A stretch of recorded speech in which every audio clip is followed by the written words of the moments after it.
The crack in the moon didn't spread all at once. It crept. A thin silver line appeared across its surface, glowing faintly, as though the moon itself were being slowly unstitched. Every time the city's bells rang, the line grew longer and brighter. Down below, the streets filled not with noise, but with sound. Hundreds of voices, all overlapping, whispering names, moments, promises once made and never kept. Elior pressed his hands to his ears, trying to block out the rising tide. "They're too loud," he said, his own voice tight with strain. Loon, the fox at his side, watched with an unnerving calm. "They're afraid," she replied, her gaze fixed on the panicking city. "This city believes it is about to forget." As she spoke, a figure stumbled past them, a man clutching a glowing lantern so tightly his knuckles had turned white.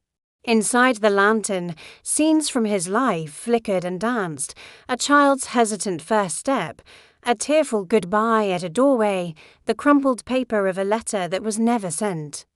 The man murmured to no one in particular, his voice thick with desperation. "Don't take it. Please, don't take it." Elior felt a sharp ache in his chest, a mirror of the man's pain. "They don't want to let go," he said, the realization dawning on him. "No one ever does," Loon answered softly. Just then, the ground shook again, more violently this time. Cracks spread through the stone streets beneath their feet, leaking a soft, ethereal blue light, like captive memories trying to claw their way to freedom. From one of the largest fissures, a shape began to rise.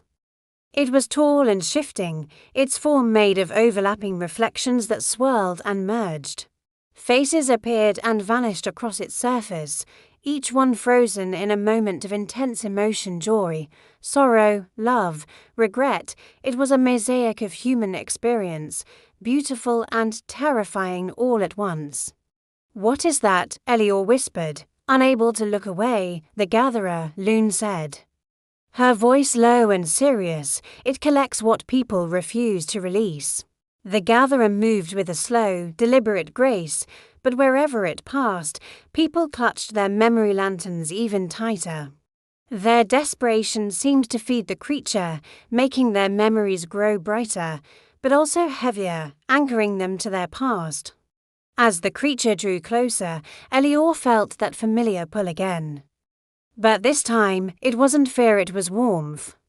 A comforting, nostalgic heat that spread through his veins. In the shifting reflections on the Gatherer's surface, he saw his mother's smile, as clear as day. He heard the distant echo of laughter, a sound he hadn't even realized he missed so much. It felt like coming home.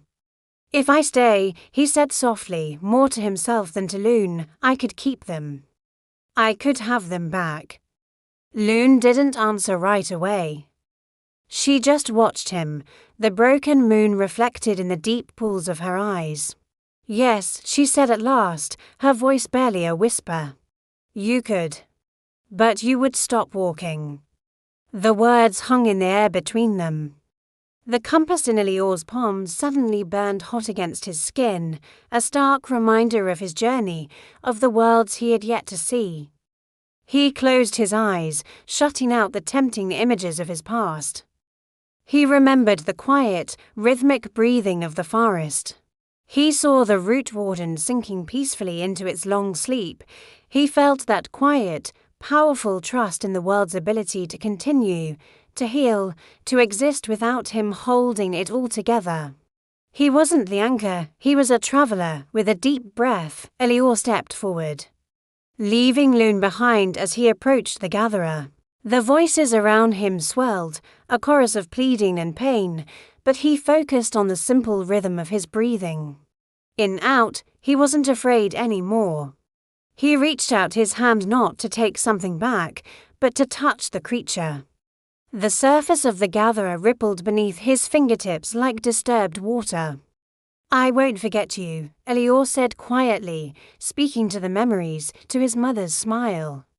"But I won't trap you either." For a moment, the massive creature hesitated.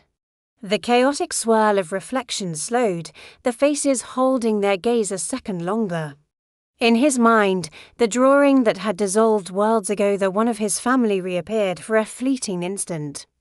He looked at it, truly looked at it, and then, with a final act of will, he let it go. A profound change came over the gatherer. The intense light softened, the sharp edges of grief and longing blurring into a gentle glow. The faces faded, replaced by soft orbs of light that drifted upward like thousands of fireflies being released into the night sky. The creature itself began to unravel, its massive form shrinking, dissolving into shimmering threads of light that flowed back into the cracks in the street, sealing them as they went. A collective sigh swept through the city. The incessant ringing of the bells finally fell silent, and above, the crack in the moon healed itself, leaving behind only a faint silver scar like a memory that no longer hurts to touch. All around them, lanterns dimmed. People relaxed their desperate grips, some sitting down right where they stood, others lying on the cobblestones, their memories settling peacefully around them like a soft blanket. They were finally at rest. Loon trotted over to join Elior, who stood exhausted but strangely calm. "You chose movement," the fox observed, her tone holding a hint of surprise. "That is rare." Elior simply nodded. At the far edge of the now quiet city, a new path had appeared. This one was narrow and dark, lit only by the faint glimmer of distant, unfamiliar stars. It led into an unknown abyss. "The next world is deeper," Loon said, her voice a low hum, older. Elior took one last look back at the city of memories. It was already drifting back into a deep, dreamless sleep, its streets quiet and still. He turned toward the new path. As they stepped onto it together, the compass in his hand spun wildly once more, its needle searching for a new direction. And far away, far beyond the sleeping worlds and forgotten memories, a presence took notice. It was not a gentle stirring. It wasn't patient. Something ancient and powerful had felt the shift Elior had caused, and it was beginning to wake. Thank you for joining us on this part of Elior's journey. If you were captivated by this story, make sure to subscribe and hit that notification bell so you don't miss the next chapter. What do you think is waking up? Let us know in the comments below. We'll see you in the next world.